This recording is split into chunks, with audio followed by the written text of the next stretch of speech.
Donc, on est live, donc c'est avec un immense plaisir que le Club d'investisseurs immobiliers du Québec continue sa série de grandes entrevues avec les différents acteurs du marché. Et c'est avec un immense plaisir qu'on reçoit aujourd'hui Maître François Bibeau, président de la Chambre des notaires. Bonjour, Maître Bibeau. Bonjour, M. Claude.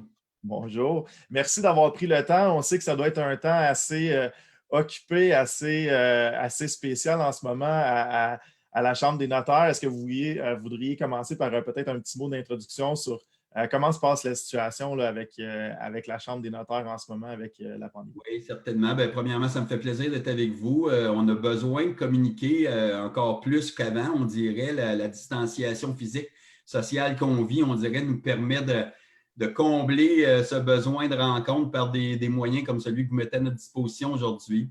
Alors, comme vous le savez, le gouvernement a dressé une liste des services essentiels parmi lesquels les activités des ordres professionnels fait partie. Donc, tous les ordres professionnels au Québec doivent maintenir leurs services. Ça fait partie de la liste comme telle. Donc, à la Chambre des notaires, on n'y échappe pas. Vous savez qu'il y a plusieurs personnes qui travaillent à la Chambre des notaires. Très rapidement, je pense que la Chambre a été un des premiers ordres. Il y en avait 4 qui se sont positionnés très rapidement au début de la crise pour décider de fermer les bureaux de l'ordre pour éviter les contacts physiques et protéger autant le personnel de l'ordre que les gens qui s'y présentent. Il faut savoir qu'il y a quand même pas mal de personnes qui se présentent à la Chambre des notaires à tous les jours pour demander des recherches testamentaires ou faire certifier des signatures de notaires. Alors, il y a quand même un service à la population qui est donné par la Chambre. Et ça a été maintenu. On a mis en place un système avec une boîte de dépôt pour pouvoir répondre aux besoins autant de la population que des notaires qui ont, par exemple, des communications avec leur ordre dans le cadre, entre autres, des règlements de succession. Alors, ça a été assuré depuis le début. Puis, pour le reste, les gens fonctionnent comme on le fait là présentement, soit en visioconférence pour les réunions des comités, des différents comités, ou encore pour donner l'information à la population via un 800 notaire. Là, ça, c'est toujours en fonction. C'est bizarre, on a eu une certaine ambiguïté hein, au moment où est-ce qu'on a déclaré les services essentiels. Je sais qu'on a fait un aller-retour, donc c'est confirmé, les notaires, l'ordre professionnel du moins est un service essentiel. C'est arrivé en même temps, cet ajout-là, autant pour les professionnels du droit qui sont les notaires et les avocats que pour les ordres professionnels. L'ajout à la liste a été fait en même temps.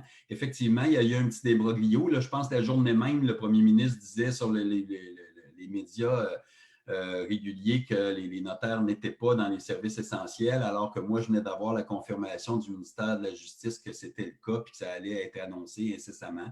Alors, il faut croire là, que il y a eu un petit bris de communication, mais ça, ce n'est pas si grave. Écoutez, je pense que s'ils ont échappé seulement celle-là dans toute la gestion de cette crise-là, c'est un bien moindre mal. Mais effectivement, les notaires font partie des services essentiels. J'en profite pendant qu'on parle de ça pour expliquer exactement ce que ça veut dire. Parce que contrairement aux services hospitaliers, le mot essentiel, ça ne veut pas dire la même affaire en ce qui concerne les notaires. On va le comprendre. Nous, on ne sauve pas des vies. Puis dans la hiérarchie des services essentiels, là, on n'est pas dans les premiers. Là. Alors, ce que ça veut dire pour un notaire d'être un service essentiel, ça veut dire que si vous vous rendez chez votre notaire, vous n'êtes pas en infraction. Là.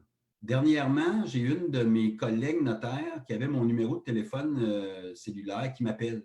Ça s'est passé avant hier. Elle m'appelle.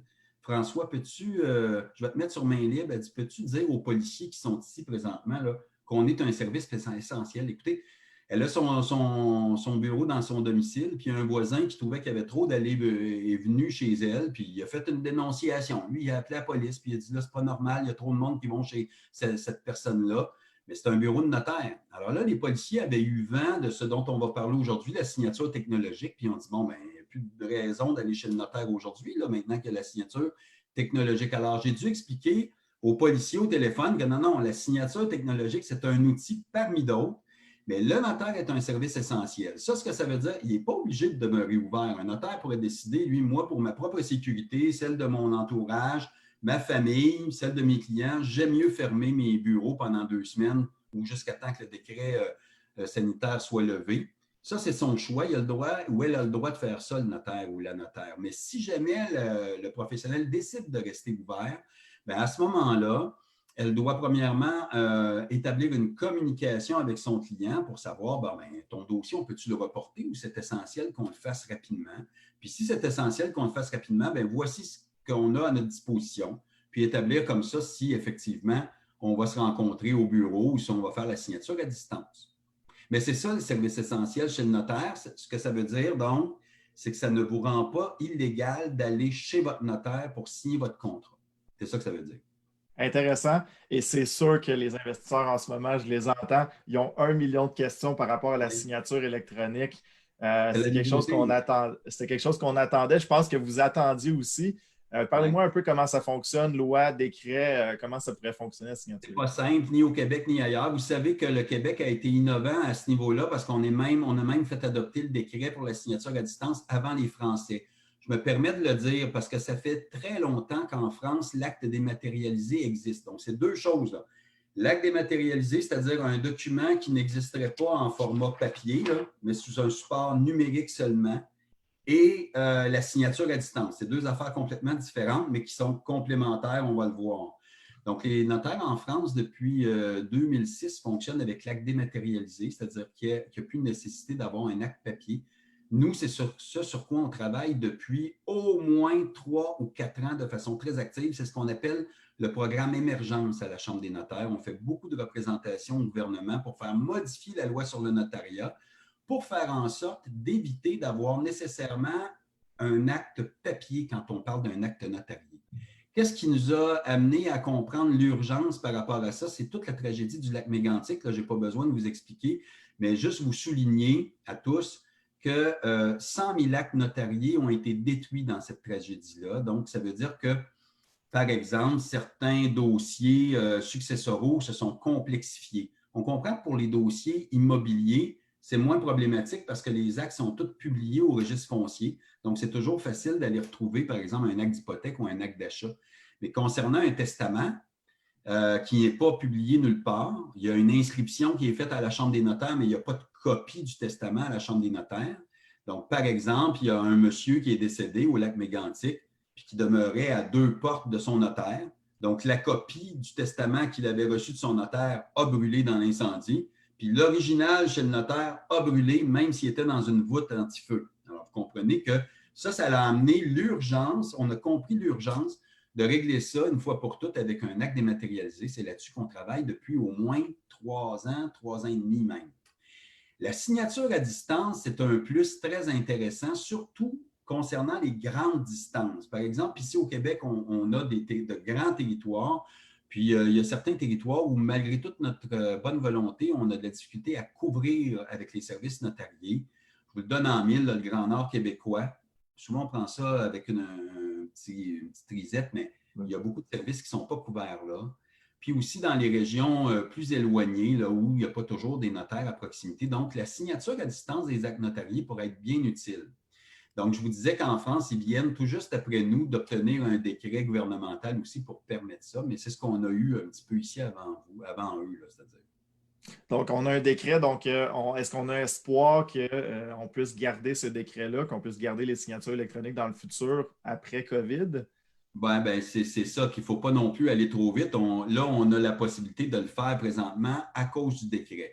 Je vais vous expliquer un petit peu la technique légale, là, même si on n'est pas des experts là-dedans, ni vous ni moi, là, en passant, parce que je ne suis pas un légiste du gouvernement, là, mais on a des gens à la Chambre des notaires parmi nos juristes qui travaillent en étroite collaboration avec les légistes du ministère de la Justice là-dessus. Alors, grosso modo, normalement, comment ça procéderait? C'est qu'il faudrait changer la loi sur le notariat et les règlements en découlant, entre autres le règlement sur la tenue des études et des greffes, qui permettrait de pouvoir fournir un acte numérique dématérialisé complètement. Ça serait la première chose à faire. Ça semble simple à dire, mais c'est ça qui est le plus compliqué. Ce n'est même pas le technologique là-dedans qui est le plus compliqué, c'est l'aspect légal. Parce que pour adopter une loi, nécessairement, il faut que ça passe les avals auprès du ministère, il faut que les légistes aient travaillé là-dessus, il faut qu'on soumette le projet de loi au Conseil des ministres, que ça soit présenté en assemblée, à l'Assemblée législative. Okay. Et puis, ça passe par la suite en conseil, c'est-à-dire en commission parlementaire où les gens auront l'occasion de faire leurs recommandations. Finalement, on se retrouve plusieurs mois plus tard avant que la loi soit adoptée. Ça, ce n'est pas fait. Et la loi sur le notariat qu'on a présentement ne permet pas l'acte notarié dématérialisé, pas plus la signature à distance. Donc, ce qui est arrivé, c'est que pour accélérer un processus comme celui qu'on a entamé il y a quelques années en période de crise sanitaire, le gouvernement a mis à la disposition de la Chambre des notaires des légistes spécialisés pour travailler avec nos équipes de juristes en se basant sur les travaux qu'on a déjà faits depuis 3 ans et demi, comme je vous le mentionne, pour arriver avec un décret spécial en période de crise sanitaire. Et c'est ce qui a lieu présentement et c'est à force de loi. Donc, pendant la période du décret sanitaire, les actes notariés dématérialisés sont permis et la signature à distance aussi. Cependant, dès que le décret du COVID-19 sera levé, donc que la période de crise sanitaire sera levée, à ce moment-là, ce décret n'aura plus force de loi et on retombe avec notre loi sur le notariat standard. Mais vous comprenez que l'autre question après, c'est pensez-vous que ça va être instauré? On se croise les doigts pour que là, on n'ait plus besoin de convaincre personne au gouvernement de l'urgence d'arriver avec une loi du notariat moderne. Je pense qu'on va avoir une bonne écoute là, avec ce qu'on vient de vivre. Il va falloir battre le fer pendant qu'il est chaud, mais par contre, il ne faudrait pas penser que 2-3 mois après, on va pouvoir continuer. Ça ne se fera pas comme ça. Il va y avoir beaucoup de jeux de coulisses, il va y avoir beaucoup de travail de rédaction en se basant nécessairement sur ce qu'on a déjà fait. Moi, je le dis comme ça pour faire comprendre aux gens la manière dont je le conçois. Ce qu'on est en train de vivre là, c'est un gros banc d'essai. C'est un banc d'essai où on va avoir l'occasion de dire « Ah, ça n'avait pas trop bien marché. Ah, ça, c'était plus compliqué. Ça a super bien fonctionné. » Et puis là, on va être capable de faire des ajustements pour arriver avec une loi sur le notariat solide à ce niveau-là. Ben, super banc, effectivement, un super banc d'essai. On va souhaiter, on va se croiser les doigts que ça fonctionne très bien. Et c'est sûr que la question vient en tête quand on a une signature électronique. Au niveau de la fraude, hein, quand on se présente chez le notaire, évidemment, on a nos pièces d'identité, on est en personne. Comment vous palliez avec ça pour la fraude en signature électronique? C'est ça qui est le plus compliqué avec l'acte notarié, parce que comme on le disait tout à l'heure, il y a beaucoup d'autres actes qui sont signés de façon électronique, là, entre autres les offres d'achat, mais ce n'est pas des actes authentiques, ça. Alors, ce n'est pas aussi complexe.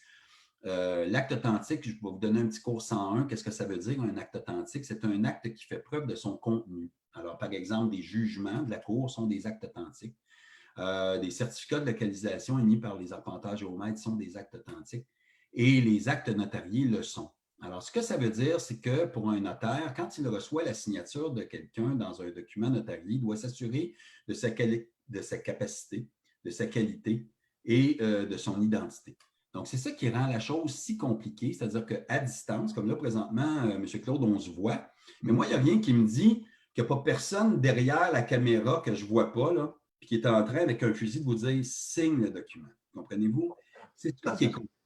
Il faut que le notaire s'assure, premièrement, de votre identité. Donc, il va vous demander de lui présenter à l'écran vos pièces d'identité pour qu'il soit bien capable de voir votre permis de conduire, votre carte d'assurance maladie. Il pourra en exiger d'autres, hein, parce que ça, les fraudeurs ont compris comment modifier ça, ces cartes-là. Donc, étonnez-vous pas, là, puis choquez-vous pas après le notaire, là, si jamais on vous demande, par exemple, une simple carte de bibliothèque municipale ou une carte d'hôpital, parce que ça, les fraudeurs, ils n'en prépareront pas des cartes comme ça. Comprenez-vous?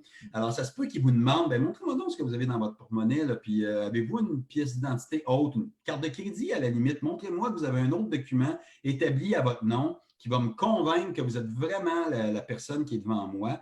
Parce que vous savez, moi, je vous mettrai au défi, M. Claude, avec 2 permis de conduire côte à côte, un faux puis un vrai, là, de venir me dire lequel des 2 est le bon.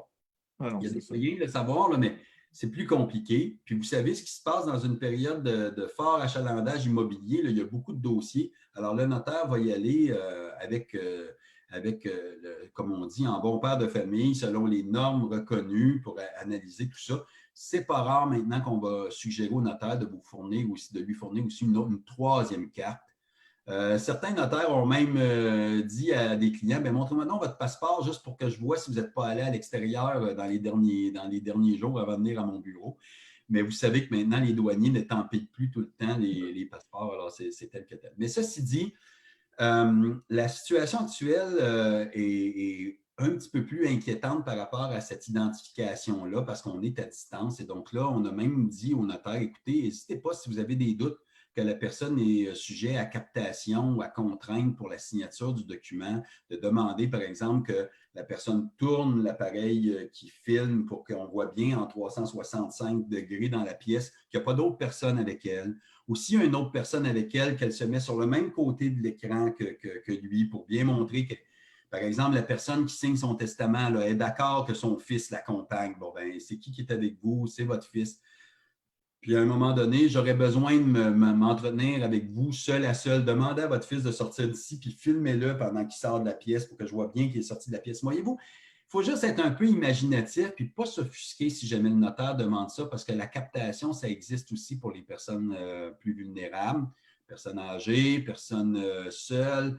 Ça, c'est l'autre problème, hein. On va en reparler tout à l'heure, mais les personnes qui sont moins habiles avec les technologies, on comprend que peut-être la signature à distance, ça ne sera pas possible dans cette situation-là. Soit que la personne aille au bureau du notaire s'il est d'accord pour les recevoir. Puis je vous dirais que j'ai beaucoup de confrères et de consoeurs qui ont été très imaginatifs pour aménager leur bureau de façon à respecter les consignes sanitaires. Oui, j'ai vu d'ailleurs, on a un avocat fiscaliste au niveau du club de Fortier d'Amour Goyette. Ils ont installé 2 tentes à l'extérieur. Je trouvais ça magnifique. 2 tentes à l'extérieur, un pour les acheteurs, un pour les vendeurs. Et là, il y avait simplement l'échange de documents qui se faisait. Donc, ça, c'est quelque chose qu'on peut mettre en place qui serait intéressant pour les notaires, peut-être. C'est sûr qu'il y a tout le temps à faire attention de la confidentialité des informations parce que tout le restant de la loi sur le notariat n'est pas tombé. Hein. À un moment donné, on entendait parler de gens qui avaient fait des signatures dans leur voiture en avant du bureau de notaire. Moi, je ne suis pas prêt à dire que c'est la meilleure solution, pas plus que l'histoire des tentes. En tout cas, il faut voir dans quel contexte c'est installé. Est-ce que est-ce que la lecture de l'acte a été faite d'avance? Est-ce que les réponses ont été données d'avance aux questions, puis il restait juste à recevoir les signatures? Si tel est le cas, c'est admis-mal. Mais dans une tente, on comprend que ce n'est pas isolé. Est-ce que quelqu'un d'autre aurait pu entendre ce qui se passe, surtout pour la signature d'un testament? Mais, par exemple, c'est sûr qu'il faut juste prendre des précautions au niveau de la confidentialité. Moi, j'ai vu aussi un bureau de notaire qui avait installé une table dans son vestibule. Alors, la porte extérieure est débarrée, mais la porte intérieure est barrée. C'est tout vitré, donc les gens peuvent se voir. Le notaire peut donner les renseignements, il peut exercer son devoir de conseil de l'autre côté de la vitre.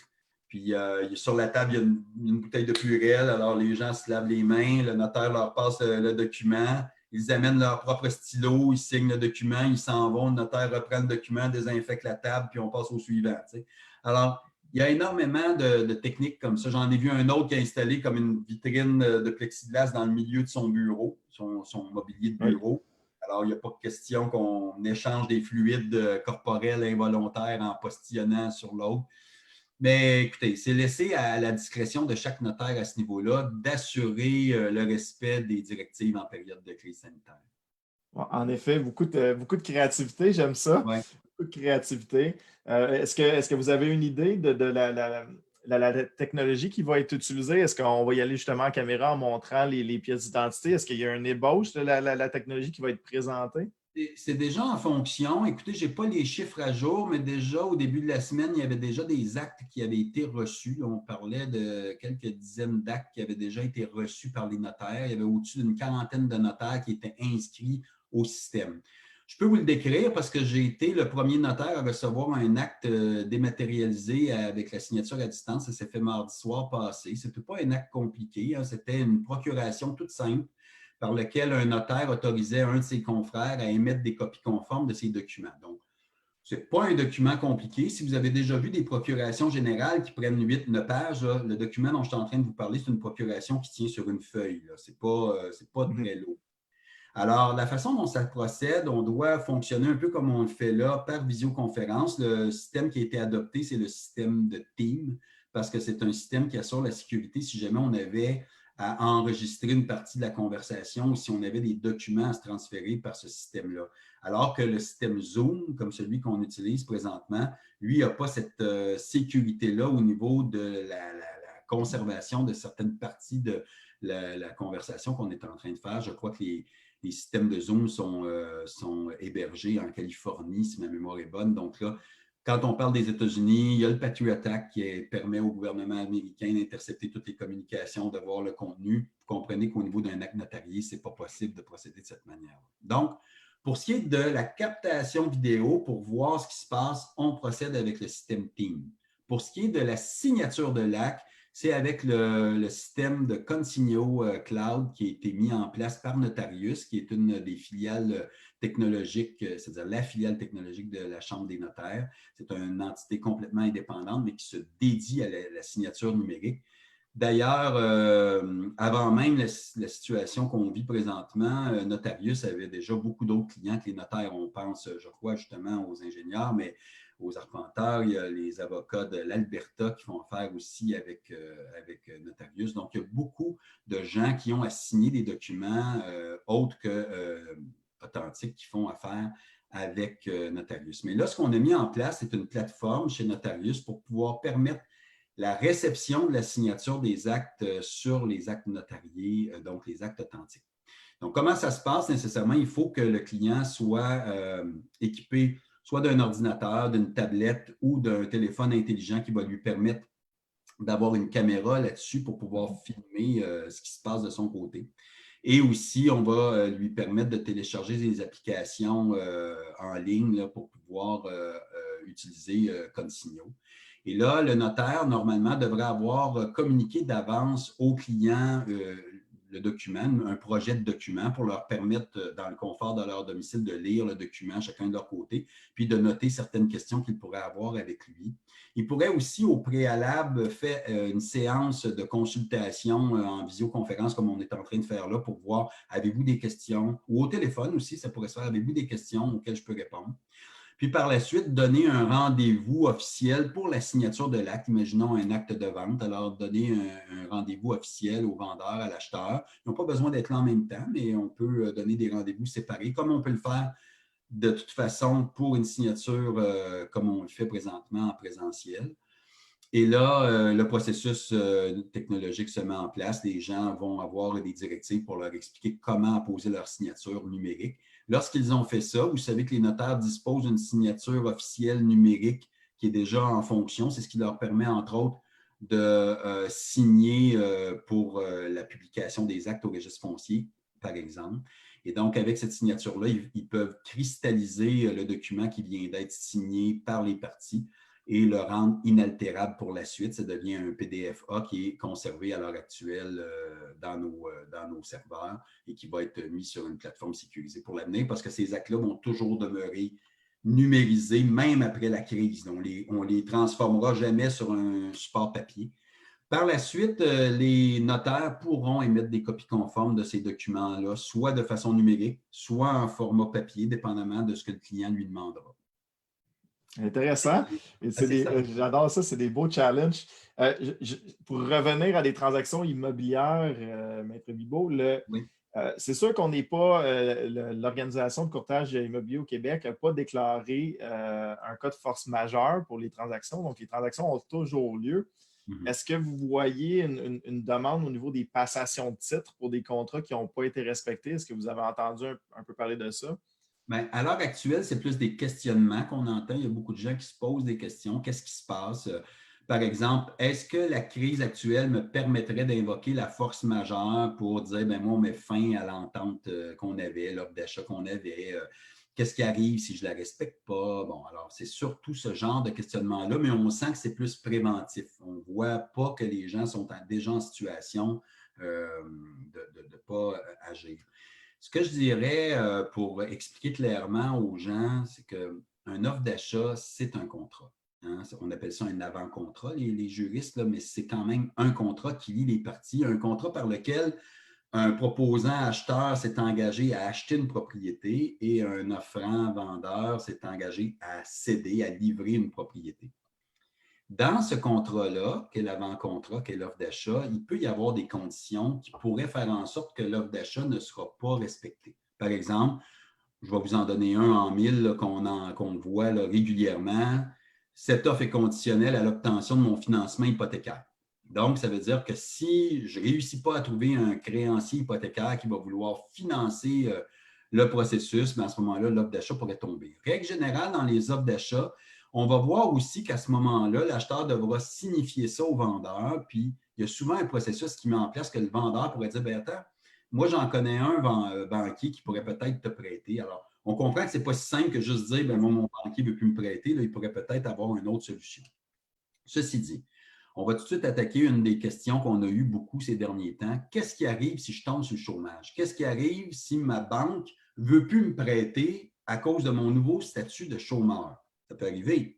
Ça serait surprenant, mais ça peut arriver. Pourquoi je dis que ça serait surprenant? C'est qu'il y a beaucoup de conditions de chômeurs actuellement qui sont temporaires.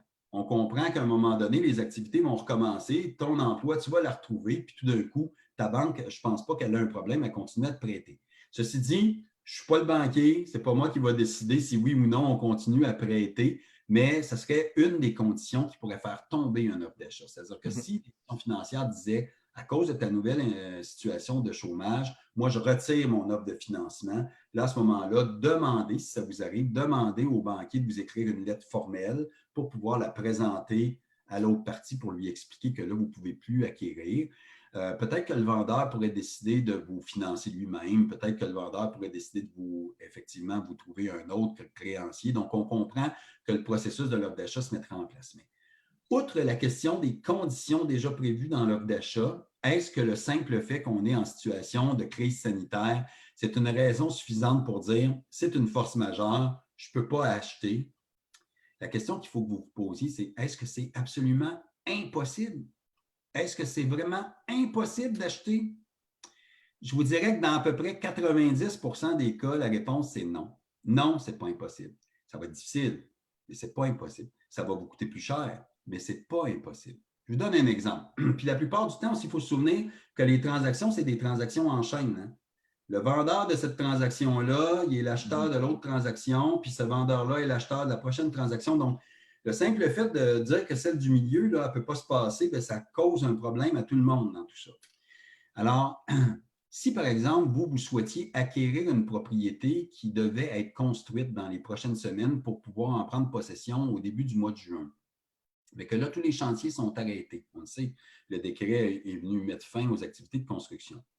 Est-ce que c'est possible pour votre vendeur, qui est le constructeur, de vous livrer la maison dans les délais? Oui, oui, c'est impossible. Il ne peut pas agir parce qu'il est en contravention avec le décret gouvernemental. Donc, cette offre d'achat-là fera en sorte que là, on devrait s'entendre pour reporter la transaction. Alors, OK, on va reporter cette transaction-là, mais moi, ça veut dire que je ne peux pas quitter, vous là, qui achetez la nouvelle propriété, vous ne pouvez pas quitter votre propriété dans les temps voulus. Alors, il faut se parler. La première chose que vous devriez faire, c'est de vérifier avec votre acheteur, est-ce que tu es obligé d'aménager tout de suite dans la maison ou si tu peux me laisser continuer à y demeurer? Si oui, on pourrait faire une entente de location pour me permettre de continuer à demeurer dans la maison puis de payer un dédommagement parce qu'on comprend que notre transaction, on va l'avoir faite, puis ton hypothèque va être en place, puis tu vas commencer à payer tout de suite tes paiements en même temps que tu payes tes paiements pour l'autre maison ou en même temps que tu payes ton logis pour l'autre maison. Donc, c'est normal que tu ne payes pas aux deux places. Puis moi, comme je n'ai plus rien à payer parce que ma nouvelle maison, je ne l'ai pas tout de suite, ça serait peut-être normal que je te compense, puis peut-être plus que de compenser ce que ça te coûte, mais te donner aussi un paiement pour me permettre de demeurer dans ce logis-là qui est à toi maintenant. Cette nouvelle maison-là est à toi maintenant. Donc, ça, c'est possible de le faire. C'est sûr que ce n'est pas toujours aussi simple. N'hésitez pas, si vous avez de la difficulté, à parler directement avec votre autre co-contractant, à faire appel au service de votre notaire pour mettre en place un processus de négociation, de médiation, ou avec votre courtier, s'il y a un courtier immobilier aussi qui est impliqué, pour mettre en place un processus de médiation ou de négociation pour convenir d'une nouvelle convention, un prolongement à votre offre d'achat. Si ce n'est pas possible, imaginons que la négociation puis la médiation ont échoué, puis il y en a un des deux qui n'a rien à faire, ou votre acheteur n'est vraiment pas capable de vous laisser rester là, puis il faut absolument qu'il aménage. Bien là, ça veut dire que c'est vous qui allez devoir vous trouver une autre solution. Comme je vous disais, ce n'est pas impossible pour vous de la vendre, votre maison. Ça va être compliqué, ça va vous coûter plus cher. Vous allez peut-être être obligé de faire entreposer vos meubles en attendant, puis de vous en aller dans un hôtel en attendant pendant 2-3 mois. Ça coûte cher, mais ce n'est pas impossible. Mais ce n'est pas à l'autre à subir le problème que vous vivez. Et la crise sanitaire ne rend pas impossible la vente de votre maison. Donc, non, ce n'est pas possible pour vous de dire le coronavirus, c'est une force majeure qui m'empêche de vendre votre maison. Mais si vous vous entêtez, puis si vous dites, moi, j'y demeure, vous vous exposez à de graves problèmes. Parce que là, l'acheteur va intenter un recours en passation de titre contre vous, va peut-être aller chercher une injonction ou un ordre pour vous forcer à sortir. Et c'est sûr qu'à l'heure actuelle, l'autre problématique, c'est que tout est bloqué, même devant les tribunaux. Hein. Les tribunaux s'occupent des dossiers urgents et ça ne fait pas partie des dossiers urgents. Donc, on comprend que tôt ou tard, vous allez avoir à faire face à la justice et à faire face aux inconvénients que vous aurez causés à votre acheteur qui n'a pas pu entrer dans les locaux que vous étiez supposé lui vendre à cause du fait que vous ne pouviez pas acquérir. Puis vous ne pourrez pas vous retourner contre le constructeur pour lui dire de dédommager ça parce que lui, effectivement, c'était impossible pour lui de vous livrer la propriété. Wow! Donc, OK. Donc, même si on n'a pas invoqué le cas de force majeure avec l'OASIC, si on a une construction qui n'est pas livrée, j'étends un peu la question, est-ce que dans le cas, par exemple, d'une rénovation de propriété, pas une construction neuve, mais une rénovation de propriété, est-ce que ça pourrait être le même problème? Est-ce qu'on pourrait être dans la même situation? Dès que la situation est impossible, par exemple, la rénovation d'une propriété c'est un chantier de construction aussi, donc les rénovateurs ne peuvent aller rénover la propriété à l'heure actuelle, alors à ce moment-là, ils seraient dans l'impossibilité de le faire. Wow. Si la rénovation, c'était vous qui la faisiez, ben là, c'est pas impossible. D'ailleurs, je peux vous faire une confidence. Là, je me demandais, moi, pourquoi les quincailleries étaient encore ouvertes. Là. Je me disais, franchement, c'est pas un service essentiel. J'ai un de mes amis qui travaille dans une cour à bois, là, pas loin de chez moi, puis il me disait, François, j'ai jamais vu ça. Il dit, l'autre fois, il y a quelqu'un qui est venu acheter, je ne sais plus combien, de 2x4, puis des planches de plywood. Je ne sais pas de plywood, mais de J-Proc. Il dit, je ne sais pas qu'est-ce qu'il fait avec ça, Caroline. Ben, je dis, il y a peut-être un projet que ça faisait longtemps qu'il reportait, puis qu'il faut qu'il rénove son sous-sol. Mais effectivement, vous avez raison. Peut-être que lui, il avait dit qu'il s'était engagé à rénover une partie de la propriété avant de la vendre, puis il est en train de faire ça parce que la vente s'en vient. Ça, c'est possible. Puis il le fait lui-même. Alors à ce moment-là, il n'y a rien qui l'empêche de faire ça. C'est pas impossible. Ah, j'aime ça, le critère vraiment comme impossible vient vraiment délimiter là, la règle. J'aime Ouais. ça. Je vous permets une dernière question. On avait promis une entrevue de 30 minutes. Je ne vais pas prendre Ouais. trop de votre temps, mais très beau. Assurance titre, qui protège contre la fraude. Je pense que c'est FCT, si je me souviens bien, qui protège de la fraude. Est-ce que ça va changer si on a un contrat à signature électronique? Ben, moi, selon moi, ça ne change rien avec ce qu'on vivait présentement. Vous savez qu'il y a déjà eu des situations de fraude dans le passé, même avec les signatures en personne. Il n'y en avait pas énormément, hein, mais sauf que chaque cas qu'on entend est un cas de trop. Et puis, on en fait une histoire médiatisée parce que là, telle personne s'est fait voler sa maison par un fraudeur, etc. En général, les gens sont remis en état, mais il y a encore des inconvénients. Alors, la situation de signature électronique ne change rien à ça. Des fraudeurs, il y en aura. On a quand même avisé nos notaires, faites vraiment attention, puis redoubler de vigilance parce que c'est peut-être encore plus facile de frauder avec une pièce qui n'est pas vraiment de qualité quand on est en visioconférence. Si vous avez quelques doutes que ce soit, vous avez toujours le droit en tant que notaire de dire on arrête ça, venez à mon bureau, j'ai des doutes par rapport à la pièce que vous me fournissez présentement. Et puis, vous serez jamais, on ne pourra jamais vous refuser ou vous critiquer pour avoir été trop prudent. Puis pour le client qui serait choqué, là, un peu à l'image de ceux qui sont choqués que les gardiens de sécurité qui nous disent de rentrer un par un dans les grandes surfaces, dites-vous que c'est pour votre protection. Hein. Si le notaire prend des précautions qui vous semblent trop lourdes, là, mais ultimement, c'est pour votre protection qu'il va faire ça ou qu'elle va faire ça. Il y a aussi beaucoup de notaires qui connaissent bien les gens qui se présentent chez eux. Hein, ça aussi. Alors ça vient faciliter les choses. Par exemple, les constructeurs qui font affaire avec un notaire en particulier, bien, on sait que c'est pour faciliter le nombre de transactions qu'ils ont à faire dans une année, mais ça a au moins l'avantage qu'on sait que le vendeur, c'est le bon vendeur. Et quand vous avez l'habitude de retourner toujours voir le même notaire, bien, ça fait en sorte que ce notaire-là, lui, bien, il vous connaît aussi. Alors, il y a plus de facilité à vous reconnaître probablement. Donc, avec vos pièces d'identité, il va pouvoir le faire. Donc, ce que ça veut dire, c'est que les assureurs titres qui vont vous dire, bien, nous, on a une assurance titre qui va vous couvrir contre les fraudes de ce genre. Je vous dirais, premièrement, informez-vous, lisez attentivement les polices d'assurance. Ouais, je sais que ce n'est pas tout le temps facile, puis même moi, là, les yeux me sortent des orbites quand j'essaie de lire les petits caractères parce que c'est facile, vous savez, il y a une assurance de ne pas avoir vu tel petit caractère puis qu'on vient nous dire dans telle situation, ça, c'est pas couvert. Alors, est-ce que l'assurance va couvrir dans des cas de signature à distance? Informez-vous, il faudrait vérifier ça. Mais est-ce que ça prend absolument une assurance titre? Non, pas plus que d'habitude. La solution que la Chambre des notaires a développée avec le ministère de la Justice pour rendre légales les signatures à distance est solide. C'est un peu comme quelqu'un qui va mettre des bretelles et une ceinture. Si vous avez une assurance titre en plus de la force exécutoire, pas la force exécutoire, mais la force authentique de l'acte, c'est deux moyens qui se complètent, mais qui ne sont pas nécessaires. Alors, il y en a des situations de fraude, il faut faire attention. Ça n'enlève pas la vigilance que nos membres doivent avoir et aussi que les institutions financières doivent avoir quand ils autorisent un prêt. Maître Bibeau, notre temps est écoulé. Merci infiniment d'avoir partagé toutes ces connaissances-là avec nous. Je suis sûr que nos membres vont être très contents d'entendre tout ça. Donc, merci encore une fois. Ça me fait plaisir d'avoir été avec vous, M. Claude. Bonne fin de journée à tous. Merci. Juste pour finir, au côté du Club immobilier, on a un live demain avec Ziplex au niveau des loyers avec Danny vendredi midi, savoir c'est quoi la fluctuation des loyers en temps de pandémique. Sinon, je vous souhaite une bonne journée à tous.